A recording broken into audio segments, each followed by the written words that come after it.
Bakit kailangan magrevolusyon sa mga ipinaglalabang ikaw lang ang nakakaalam? Maaaring bayani kang turingan ng mga taong naniniwala sa iyo, ngunit makatwiran bang solusyon ang paghahasik ng karahasan at paghahatid ng takot sa bawat mamamayang naghahangad magkaroon ng maayos at simpleng pamumuhay para lang masabing nandiyan kayo't ipinaglalaban ang karapatan nila?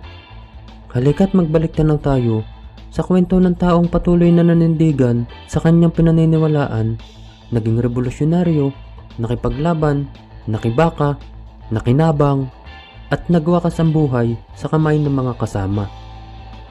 Ang kwento ni Pilimon Kapopoy Lagman at ang pamamayagpag ng Alex Boncayao Brigade o ABB.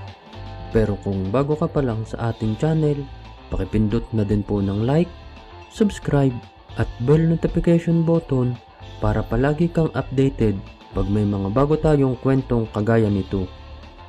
Dahil nga sa pagkakaroon ng hidwaan at di pagkakaunawaan sa pamunuan ng Partido Komunista, ninais ni Kapopoy kasama ang kanyang Manila Rizal Committee na humiwalay na sa Central Committee ng partido, ngunit nanatili silang magkaalyado at ang tanging pagkakaiba lang ay kanya-kanya sila ng desisyon sa grupo.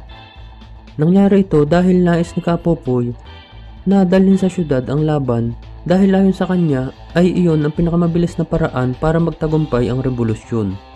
Bagay na hindi naman sinang-ayunan ng pamunuan ng partido na mas pinili nilang sa mga kabundukan pa rin dapat dalhin ang laban. At lahat sila ay may kanya-kanyang palagay sa bagay na yan na siyang naging dahilan nga ni Kapopoy para humiwalay ng landas.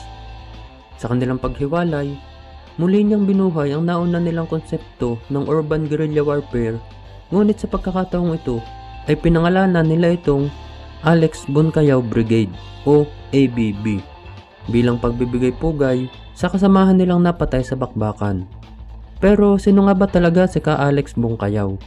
Halika't muli nating balikan ang kanyang kasaysayan bago natin ipagpatuloy ang kwento. Gaya ni Kapopoy Lagman, si Alex Boncayao ay kapwa niya Bicolano. Siya ay tubong Agos sa bayan ng Bato sa Camarines Sur.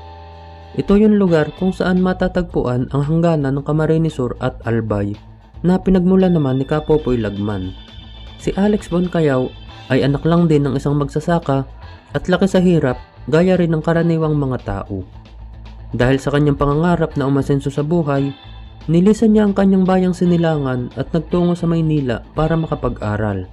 Palibhasa'y sanay nga sa hirap, hindi na siya